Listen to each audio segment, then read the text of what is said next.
Welcome to top news. KCR KTR కవితలు తన ప్రభుత్వాన్ని కూలగొడతామని అంటున్నారు. అంత పాపం నేనేం చేశానని తెలంగాణ ముఖ్యమంత్రి రేవంత్ రెడ్డి భావోద్వేగానికి లోనయ్యారు. వారి అవినీతి సొమ్ములో షేర్ అడిగానా, ప్రభుత్వాన్ని పడగొడతారని ఎందుకు అంటున్నారని నిలదీశారు. మంగళవారం మహిళా శక్తి సభలో ఆయన మాట్లాడుతూ సోనియా గాంధీపై నమ్మకంతో, కాంగ్రెస్ మీద భరోసాతో ప్రజలు అధికారం ఇచ్చారన్నారు. ప్రభుత్వాన్ని పడగొడతామని చెప్పే నేతలను మహిళలందరూ చీపుర్లతో తిరిగేసి కొట్టి పంపించాలన్నారు. విరాసత్తులో కూడా పుణ్యానికి ఇచ్చిండా, లేకపోతే ఇంట్లో నాన్న ఉంటే రాత్రి కూడా వచ్చి దొంగతనం చేసిన మాట బాజాబ్తా ప్రజల దగ్గరికి వెళ్ళినాం, ప్రజలకు చెప్పినాం, ఇందిరమ్మ రాజ్యం తెస్తామన్నాం, కాంగ్రెస్ అధికారంలోకి వస్తుందన్నాం, 6 గ్యారంటీలు అమలు చేస్తామన్నాం. ఆ మాట తెలంగాణ ఇచ్చిన సోనియమ్మతోని మీకు చెప్పించినాం. సోనియమ్మ మీద నమ్మకంతో, కాంగ్రెస్ మీద భరోసాతోని ఇవాళ ఈ ప్రభుత్వాన్ని ఏర్పాటు చేసి మీరందరూ మీరేసిన ప్రభుత్వాన్ని, మీరు గెలిపించిన కాంగ్రెస్ ను ఇవాళ పడగొడతామని చెప్పి ఫామ్ హౌస్ లో చిందులేస్తారు. నేను అడుగుతున్న అక్కలారా, చూసుకుంటూ ఊరుకుందామా, లేకపోతే సలాకి ఎర్ర కాల్చి పిర్రల మీద వాతలు పెడతామా? మీరు ఒక్కసారి చెప్పండి. నేనైతే ఒక మాట చెప్పదలుచుకున్నా, ఎవడైతే ఈ ప్రభుత్వాన్ని పడగొడతానో, ఈ ప్రభుత్వానికి ఏదన్నా నష్టం చేకూరుస్తా అంటే ఊర్లలోకి వస్తే పొరకాటలు తిరిగేసి కొట్టూరు రక్క ఎవడొచ్చినా సరే ఇంటి ముందరికి వస్తే, ఓటు అడగనికి వస్తే చేయి చాపమని రొట్టెలు చేసేటప్పుడు వస్తే సలాకి ఎర్ర కాల్చి చేతుల మీద వాతలు పెట్టారు. అప్పుడు కానీ సన్నాసులకు బుద్ధి రాదు. మీరు గెలిపించిన ప్రభుత్వం మీ అభిమానంతో అధికారంలో ఉన్న కాంగ్రెస్ పార్టీని ఇవాళ పడగొట్టాలని కేసీఆర్, నరేంద్ర మోడీ ఇవాళ కుట్ర చేస్తూ, నరేంద్ర మోడీ 10 ఏళ్ళ నుంచి మనం చూడలేదా? నరేంద్ర మోడీ కదా ప్రధానమంత్రి. మనం పండించిన ఒట్టు కొన్నాడా, కందులు కొన్నాడా, పసుపు కొన్నాడా, సోయాబీన్ కొన్నాడా, పత్తి కొన్నాడా, మిర్చి కొన్నాడా, మొక్కజొన్నలు కొన్నాడా? ఏం కొన్నాడు మనం పండించిన పంట నరేంద్ర మోడీ? ఏం కొనకపోను. రైతు వ్యతిరేక నల్ల చట్టాలు తెలిసి అదాని అంబానీలకు, అమెజాన్లకు దేశాన్ని 70 కోట్ల రైతులను తాకట్టు పెడుతుంటే లక్షలాది మంది రైతులు ఢిల్లీలో ధర్నా చేస్తే తుపాకీ తూటాలతో కాల్చి చంపినాడు నరేంద్ర మోడీ. ఇలా మన ప్రభుత్వాన్ని వడగొట్టా అంటున్న మన రైతులను ఆదుకున్నాడా? ఒక్కసారి ఆలోచన చేయండి. ఇవాళ సందెట్ల సడేమియాలాక బీజేపీ ఒకటి బయలుదేరాడు, మాకోసారి ఏందా మీకోసారి ఇయ్యనికే? 10 ఏళ్ళు మీ నరేంద్ర మోడీ ప్రధానమంత్రి కాదా? 10 ఏళ్ళు ఏం పొడిచిండు మీరు? రైతు ఆదాయం 2 చేస్తా అన్నారు, ఉన్న దివాలా తీపించింది. ఇవాళ రైతులు చచ్చిపోతున్నారు.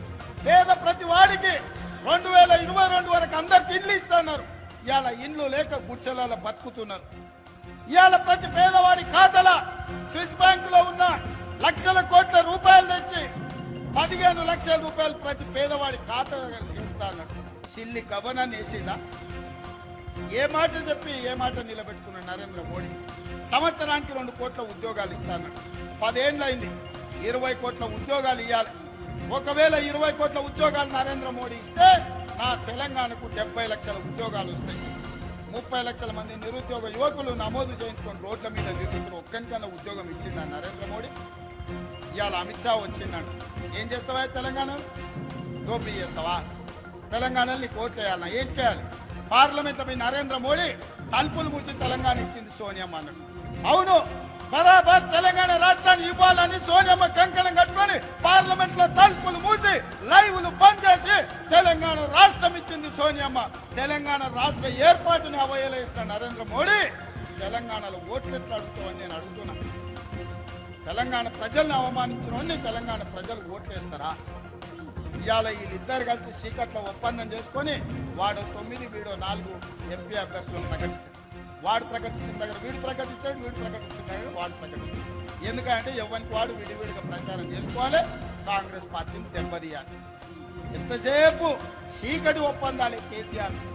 పొద్దుటి పూట బయటకు వచ్చేది లేదు, ప్రజల్ని కలిసేది లేదు. ఇంకా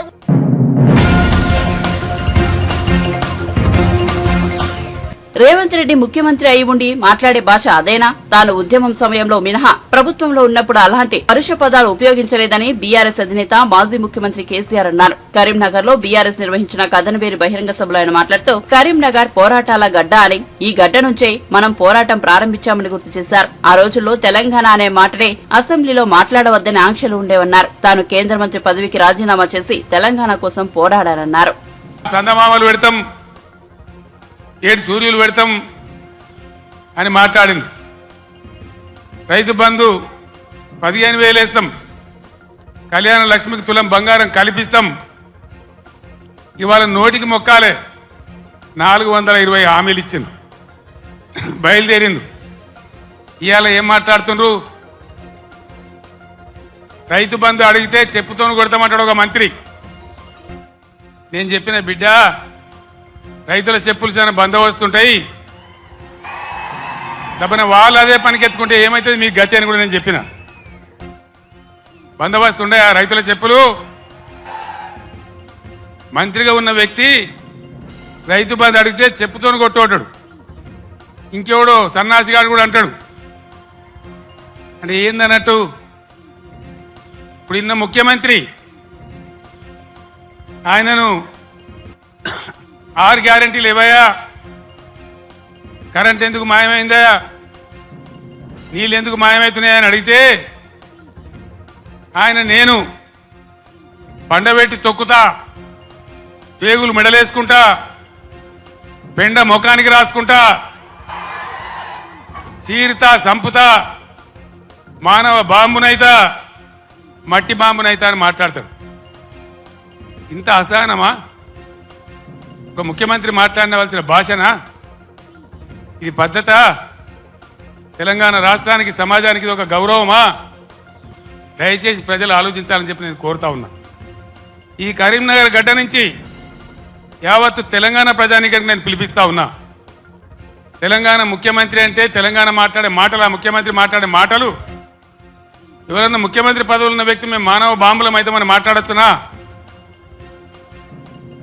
మాకు మాట్లాడరాదా? తిట్టానంటే తిట్టు తక్కువన్నాయా? ఇవాళ గీయాలకు మొదలు పెడితే రేపు గీయాల దాకా తిట్టచ్చు.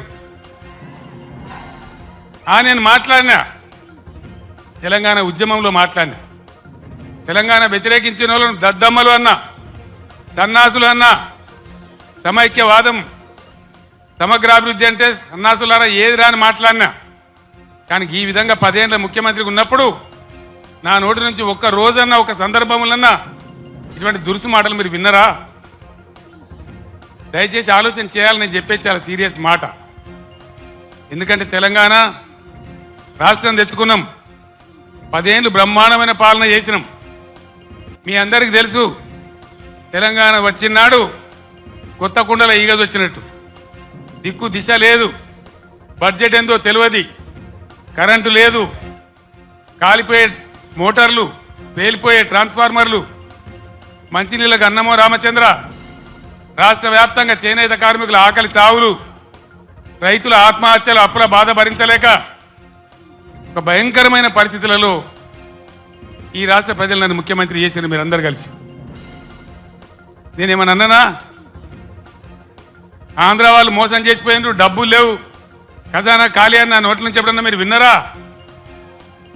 లంకె బిందెల కోసం వచ్చినామని అన్ననా? ఎవడన్నా ముఖ్యమంత్రి లంకె బిందెలని మాట్లాడొచ్చునా? నీకు ఏ పరిస్థితి దొరికిందో ఆ పరిస్థితి మీద ముందటికి ఒక మార్గం వేసుకొని ఎట్లా దాన్ని చక్కగా చేయాలో చేయాలి. మొన్నటిదాకా బీఆర్ఎస్ ప్రభుత్వం ఉన్నది, 10 ఏళ్ళు పనిచేసినాం. ప్రజలు మీకు ఇచ్చిన మాకు అభ్యంతరం లేదు, మాకంత ఈర్ష్య కూడా లేదు. నువ్వు మాకన్నా కుడిచేయి పని చేయి.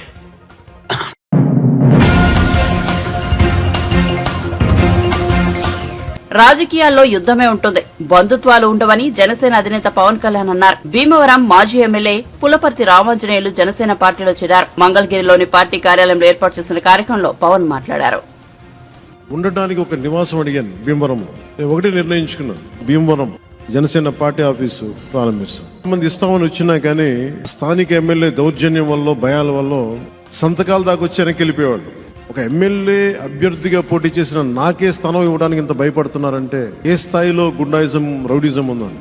నాకు యుద్ధం చేయడం తెలుసు. నాకు ఒక గొడవ జరిగినప్పుడు, ఒక అన్యాయం జరిగినప్పుడు యుద్ధం చేయడం తెలుసు. నాకు 2019 ఎన్నికల్లో కూడా భీమవరం సభల్లో మాట్లాడేటప్పుడు దురదృష్టవశాత్తు మన నాయకులే ఇప్పుడు లేరనుకోండి, వాళ్ళు మా బంధువులు అవుతారు, వీళ్ళు మాకు వియ్యంకులు అవుతారు, వీళ్ళు మాకు ఈ కత్తి దూసినప్పుడు యుద్ధం చేయాల్సిన పరిస్థితుల్లో కత్తి ఎత్తకూడదంటే ఎట్లా, ఏం చేస్తాం? నిర్ణయం తీసుకున్న తర్వాత బంధువులా కాదా, వియ్యంకులా, ఇంక గొడవలు ఉండవు. ప్రత్యర్థి వర్గమా, నా వర్గమా, రెండే ఉంటాయి. నాకు పోయిన ఎన్నికల్లో యుద్ధం చేయడానికి బంధుత్వాలు, ఆడబిడ్డలు, మా బిడ్డను ఇచ్చాం మీరేం అనకూడదంటే నేనేం మాట్లాడగలను చెప్పండి. ఈ రోజున నేను సీట్లు తగ్గిపోయినాయి ఇవన్నీ మాట్లాడుతుంటే నా ఒక్క సీటు కనుక గెలిచి ఉంటే, ఒక్క సీటు ఒకటి పరిస్థితి వేరేగా ఉండేది.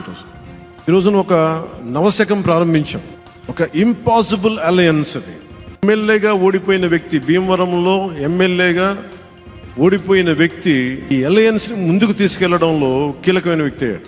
నేను అతిశయోక్తిగానో గర్వంగానో చెప్పట్లా, అంటే ఉన్న ఒక్క ఎమ్మెల్యే వెళ్ళిపోయినా నిలబడి ఉన్నామంటే మీ గుండెల్లో ఉన్న స్థానం నాకు అంత బలం ఇచ్చింది.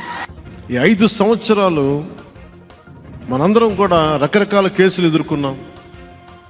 మహిళలు, సగటు మధ్యతరగతి మహిళలు కూడా అటెంప్ట్ టు మర్డర్ కేసుల మీద పెట్టేసి జైల్లో పెట్టారు వీళ్ళు. భీమవరంలో ఎంతమంది మీద ఎస్సీ ఎస్టీ అట్రాసిటీ కేసులు, బెదిరించేయడాలు. భీమవరం ఒక కుబేర నగరం, అత్యంత కుబేరులు ఉండే నగరం, ఒక రౌడీ చేతులు ఇరుక్కుపోయింది భీమవరం. మన కులపోడైనా సరే, మన ఇంట్లో వాడైనా సరే దాడులు ద్రోహాలు చేస్తే మనం ఊరుకుంటున్నామంటే తప్పు, వాళ్ళదో మందు కూడా అవుతుంది. కంది శ్రీనివాస్ని అక్కడి నుంచి తరివేయాలి.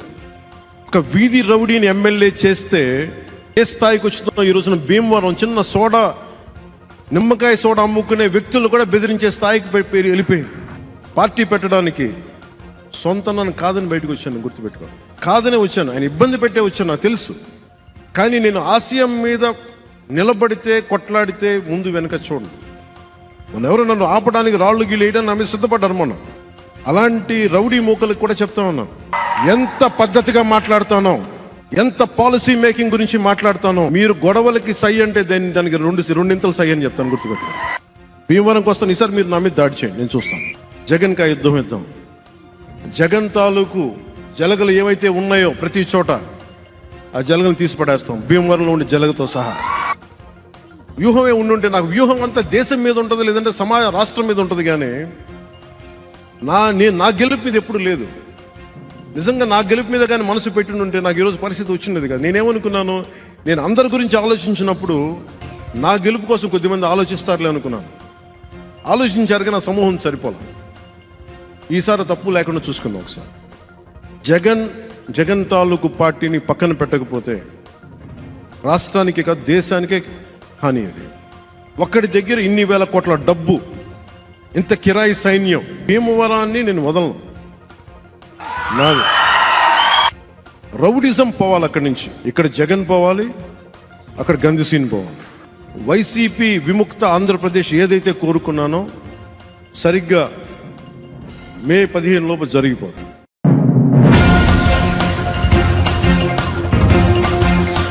కాంగ్రెస్ పాలనలో రైతులకు కన్నీళ్లు మిగిలాయి. రాష్ట్రంలో కరువు పరిస్థితులపై సమీక్ష చేసే సోయి ముఖ్యమంత్రి, మంత్రులకు లేకపోయిందని మాజీ మంత్రి ఎమ్మెల్యే జగదీష్ రెడ్డి సీఎం రేవంత్ రెడ్డి మంత్రులపై ఫైర్ అయ్యారు. ఈ సందర్భంగా ఆయన మంగళవారం మీడియా సమావేశంలో మాట్లాడారు. రైతాంగాన్ని గాలికి వదిలేసి వ్యాపారుల నుంచి అక్రమంగా డబ్బులు వసూలు చేస్తున్నారని మండిపడ్డారు. ఎట్లా పార్టీలు మార్పియాలి, ఎట్లా ఓట్లు సంపాదించాలి, వ్యాపారస్తులను భయపెట్టించి ఎట్లా డబ్బులు సంపాదించాలి, తీసుకుపోయి ఢిల్లీకి ఎట్లా ముడుపులు కట్టి రావాలన్న సోయి తప్ప ప్రజల పట్ల, పరిపాలన పట్ల సోయి లేదు. ఏ నీళ్ళు ఎక్కడికి వస్తాయో తెలియదు, కానీ ఎక్కడ డబ్బులు ఉన్నాయో ఎట్లా వసూలు చేయొచ్చో మాత్రమే తెలుసు వీళ్ళకి. కరువు సమీక్షలు చేయండి, కాలువల గేట్లు తీయండి, గోదావరిలో వెంటనే మేడిగడ్డ పిల్లర్లు ఏదైతే కుంగిపోయినాయో వెంటనే రిపేర్ మొదలు పెట్టాలి. ఏది సోయి లేదు, ఒక్కదాని మీద కూడా. ప్రజల సమస్య పట్ల సోయి లేదు. డ్రామాలాడి నడిపిస్తాం అనుకుంటున్నారు, సాధ్యం కాదు. డ్రామాలతోని ప్రభుత్వాలు నడవు. ఇవాళ మీరు చేస్తున్న ప్రతిదీ కూడా తెలుసు, ఎవరెవరి దగ్గర ఎట్లా వసూలు చేస్తున్నారో. ఉండేనా గత 10 సంవత్సరాలు ఒక్కటంటే ఒక్క సంఘటన? వీధి రౌడీల రాజ్యం ఉండేనా? చందాలు వసూలు చేసిన దందాలు ఉండేనా? వసూలు చేసింది తీసుకుపోయి దుర్మార్గంగా ఢిల్లీలో కట్టేస్తున్నారు. తెలంగాణ సొమ్మంతా తీసుకుపోయి ఢిల్లీలో కట్టేస్తున్నారు. తెలంగాణ రైతుల శ్రమంతా తీసుకుపోయి ఢిల్లీలో కట్టేస్తున్నారు. గీ సోయి తప్ప పరిపాలన సోయి లేదు. గేట్లు తీస్తూ ఇది తీస్తూ ప్రజలు సిద్ధంగా ఉన్నారు గేట్లు పగలగట్టుకుని రావడానికి. చరిత్రలో ఎప్పుడు కూడా కేవలం 2-3 నెలల్లోనే ఇంత దుర్మార్గంగా ఫెయిల్ అయిన ప్రభుత్వం లేదు. ఇవాళ మొదటిసారి తెలంగాణలో వచ్చిన కాంగ్రెస్ ప్రభుత్వం తప్ప.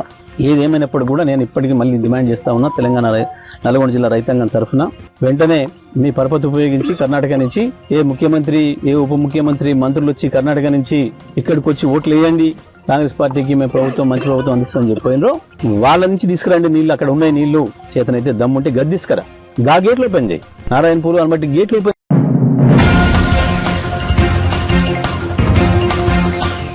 ఇటీవల కాలంలో విపక్ష నేతలపై ఈడీ, సీబీఐ దాడులు కొనసాగుతున్న నేపథ్యంలో సీబీఐ జాతీయ కార్యదర్శి కె నారాయణ బీజేపీ నాయకత్వంపై మండిపడ్డారు. బీజేపీ వ్యతిరేక పార్టీలను మోదీ దెబ్బతీస్తున్నారని, ఈడీ దాడులతో వేధింపులకు గురి చేస్తున్నారని విమర్శించారు. ప్రభుత్వమే కసాయిగా మారితే ఎవరికి చెప్పుకోవాలి, గొర్రెకు చెప్పుకోవాలా అని నారాయణ ప్రశ్నించారు. ప్రజాస్వామ్యాన్ని అవహేళన చేసిన వారు అడ్రస్ లేకుండా పోయారని, ప్రతిపక్షాలు అంటే లెక్కలేనితనం వల్లే ఇందిరాగాంధీ, కేసీఆర్ ఓడిపోయారని వ్యాఖ్యానించారు. ఇంకా లొంగలేదు కనుకనే ఆమ్ ఆద్మీ పార్టీకి వేధింపులు ఎదురవుతున్నాయని అన్నారు. ఎలక్టోరల్ బాండ్లను అధికార పక్షం దుర్వినియోగం చేస్తోందని, ఆ డబ్బు 92% బీజేపీకే పోయిందని నారాయణ ఆరోపించారు.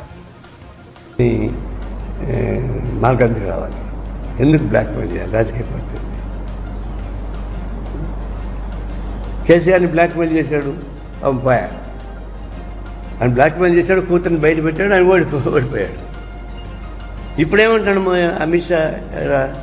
కాంగ్రెస్,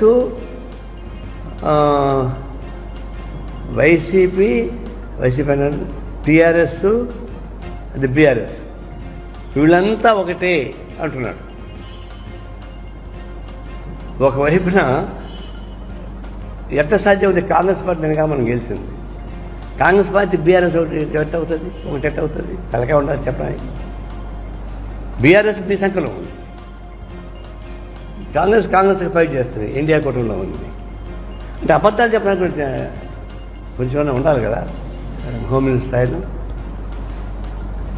ఇప్పుడు ఆంధ్రప్రదేశ్ ఎందుకు వస్తున్నారు? ఇప్పుడు నార్త్లో ఓట్లు తగ్గిపోతాయి, సీట్లు తగ్గిపోతున్నాయి. నార్త్లో పార్లమెంట్ ఎన్నికలు చాలా ఘోరమైన పరాజయం రాబోతా ఉంది. కాబట్టి సౌత్ దాని సంతానం తెలుసుకోవాలి. అందుకని తమిళనాడు పదే ఈ 15 రోజుల్లోనే కేరళ, తమిళనాడు, సౌత్ ఇండియాలో ఎక్కువ టైం స్పెండ్ చేశారు. ఇంకా ఆడు ఓడిపోతున్నాం, ఏడాది తెచ్చుకున్నాం అని చెప్పేసి. అక్కడైతే మరి అన్యాయం. ఆంటోనీ కొడుకు బీజేపీలు చేరారు, కరుణాకర్ కొడుకు బీజేపీలు చేరారు. ఏం చేస్తారో తెలియదు. సో కేరళ మీద కాన్సన్ట్రేషన్ పెట్టారు. తమిళనాడు మీద నేను అక్కడే పోటీ చేస్తానని చెప్పి చెప్పాడు, తెలియదు. అన్నిటిపై ఇప్పుడు ఆంధ్రప్రదేశ్ మీద స్టార్ట్ చేశాడు. స్టార్ట్ చేయంటే అర్థం ఏంటి? జగన్మోహన్ రెడ్డి అటైన్ డౌన్ ఫాల్లో ఉన్నాడు, ఆయన పట్టుకుంటే పెద్ద ఉపయోగపడదు. ఒకటి గెలిచే కూడా పర్వాలేదు. జగన్మోహన్ రెడ్డి గెలిచే వాళ్ళకి ప్రమాదం లేదు, ఎందుకంటే ఆడ కాళ్ళ పని పడి ఉంటాడు కదా పోయి. కాబట్టి వీళ్ళు గెలుచుకోవాలంటే టీడీపీకి జనసేన పట్టుకోవాలి. టీడీపీకి వైసీపీ వ్యతిరేక ఓట్లు వస్తాయని చెప్పేసి అని పసిగట్టారు. వచ్చి పచ్చగా ఉన్న కొంపని కూల్చాలని ట్రై చేస్తున్నారు. ఏదో పచ్చగా ఉన్నాడు పాపం టీడీపీ. నేను 2 నెలల క్రితం అంచనా వేసినప్పుడు కూడా ఒంటరిగానే గెలిచేట్టున్నారు టీడీపీ వాళ్ళు అని అభిప్రాయం వచ్చింది. ఒంటరిగానే గెలుస్తారని అభిప్రాయం వచ్చింది. ఇప్పుడు క్వశ్చన్ మార్క్ అయిపోయింది. వాళ్ళు ఏం చెప్తారే, నీ కాపురం నేను జడగొట్టకపోతే నీ రంగమొగుడే కాదని. అట్లా ఇప్పుడు టీడీపీకి రంగమొగుడు అయింది హోమ్ మినిస్టర్. చంద్రబాబు నాయుడు ఎంత చేసామని చేశాడు? జైలుకి పోతావా నేను మాతో పెట్టుకుంటావా అడిగాడు. పోతే జైలుకు పో, లేకపోతే మా సంబంధం పెట్టుకో. చంద్రబాబు నాయుడు పాపం బైక్కి చుట్టూ గన్మెన్లు ఉంటే అరుస్తాడు, కానీ చాలా భయస్తాడు. స్టూడెంట్ చేసి నాకు తెలిసి ఉండే కదా, భయపడిపోయాడు. ఎంత భయపించారంటే వాళ్ళు 2-3 పార్లమెంట్ సీట్లకు పైన ఇవ్వాలని చెప్పినటువంటి వాడిని ఇప్పుడు 10 పార్లమెంట్ సీట్ల 8 పార్లమెంట్ సీట్లు తీసుకుంటారు. 6 కాదు, 2 మళ్ళీ ఇంకోటి పెంచారు. మళ్ళీ అంటే అసెంబ్లీ పెంచేట్టున్నారు. అది ఒక విధంగా లోపల వేసి నలగొట్టి బెదరగొట్టి భయభ్రాంతి చేసి పెట్టిన సంతకం పెట్టు, లేకుండా జైలు పోసేంటే సంతకం పెట్టాడు. ఇప్పుడు నాకేంటంటే ఆ సంతకం పెట్టి ఆయన పోతే మాకు పోయేదేం లేదు. కానీ తెలుగు ప్రజానికానికి ఎంత అన్యాయం చేసేటువంటి రాజకీయ శక్తులు ఉన్నాయి ఇక్కడ. తెలుగు ప్రైడ్.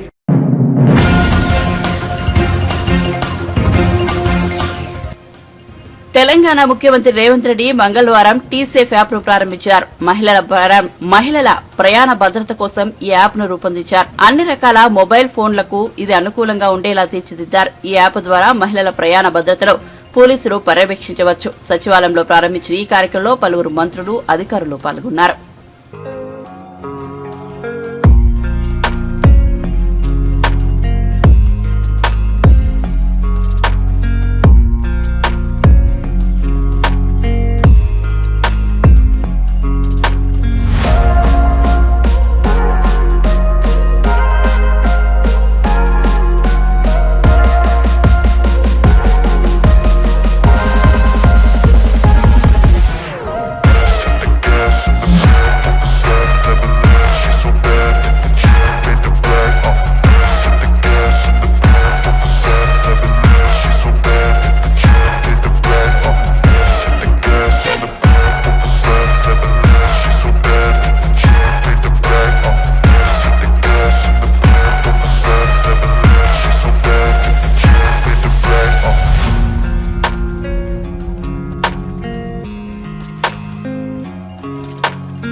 కేబినెట్ మంగళవారం కీలక నిర్ణయాలు తీసుకుంది. రాష్ట్రంలో కొత్త రేషన్ కార్డులు ఇవ్వాలని నిర్ణయించింది. 6 గ్యారంటీల్లో భాగంగా మరికొన్నింటిని అమలు చేయాలని కేబినెట్ నిర్ణయించింది. ఇందిరమ్మ ఇళ్ల పథకంపై త్వరలో జీవో ఇవ్వనుంది. పైరవీలకు తావు లేకుండా ఇందిరమ్మ ఇళ్లను నిర్మించనుంది. మొదటి విడతగా 4,56,000 ఇళ్లు ఇవ్వాలని నిర్ణయించింది.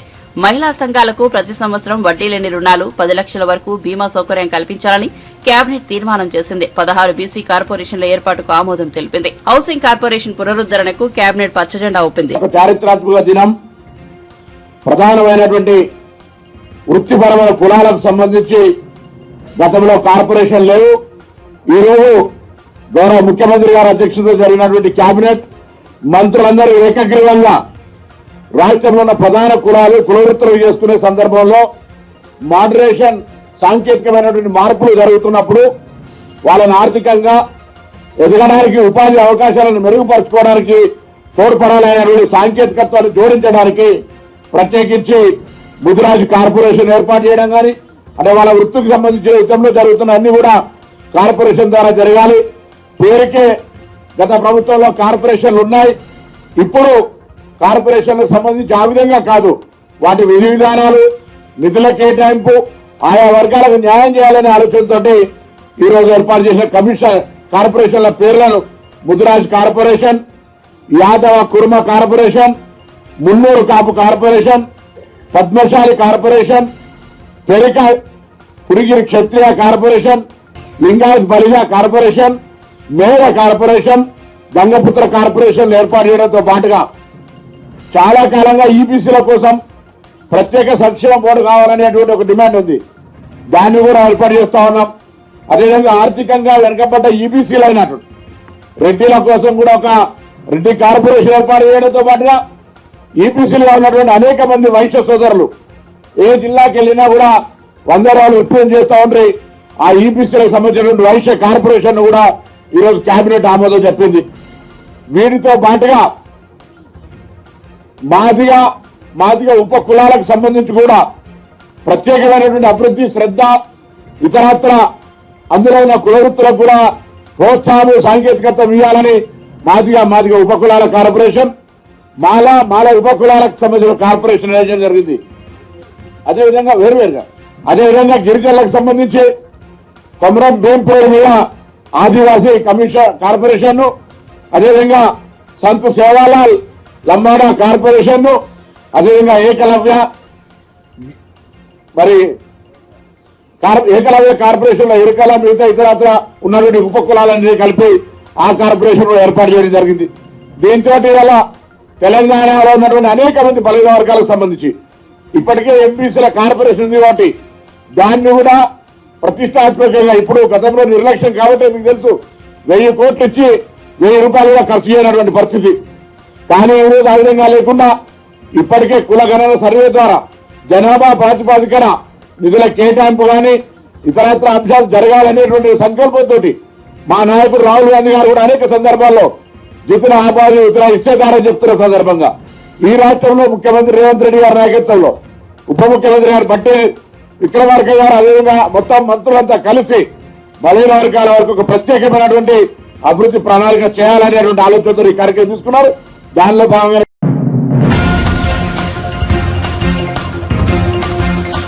కేంద్ర హోంశాఖ మంత్రి బీజేపీ అగ్రనేత అమిత్ షా హైదరాబాద్ లోక్సభ బీజేపీ అభ్యర్థి కొంపెల్ల మాధవీలత మంగళవారం పాత బస్తీలోని భాగ్యలక్ష్మి అమ్మవారిని దర్శించుకున్నారు. ఆలయంలో అమిత్ షా ప్రత్యేక పూజలు నిర్వహించారు.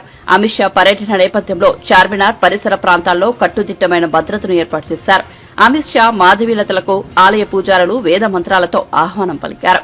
అమిత్ షా అంతకుముందు బీజేపీ సోషల్ మీడియా వారియర్స్ సమావేశంలో, ఆ తర్వాత ఎల్బీ స్టేడియంలో బీజేపీ బహిరంగ సభలో పాల్గొన్నారు.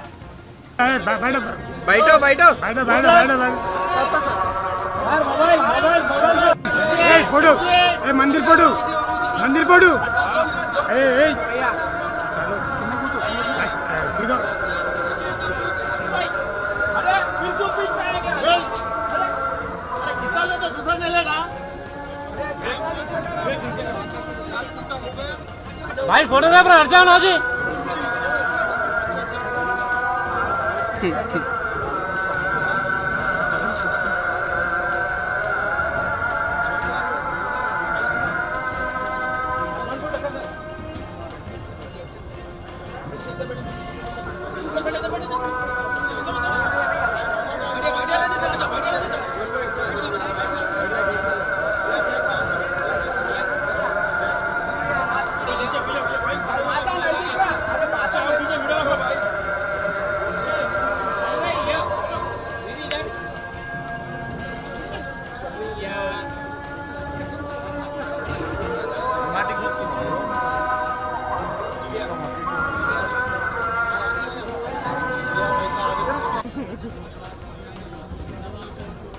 అది లేదు సార్, లక్షల మంది వాళ్ళు ఇలా అడ్డం వస్తేలా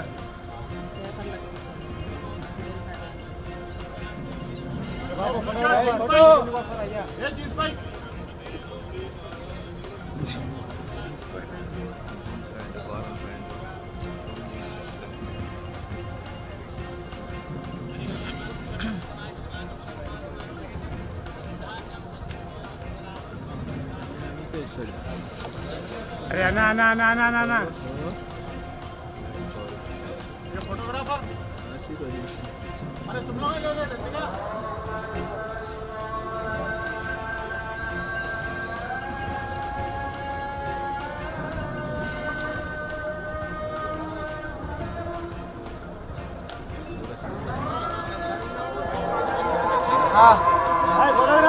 अरे भैया मंदिर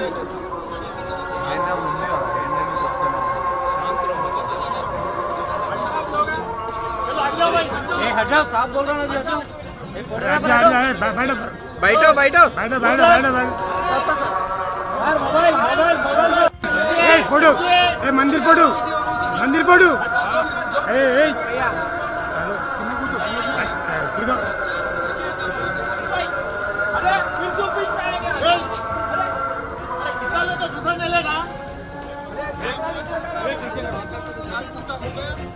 भाई फोटोग्राफर हर्षान हो जी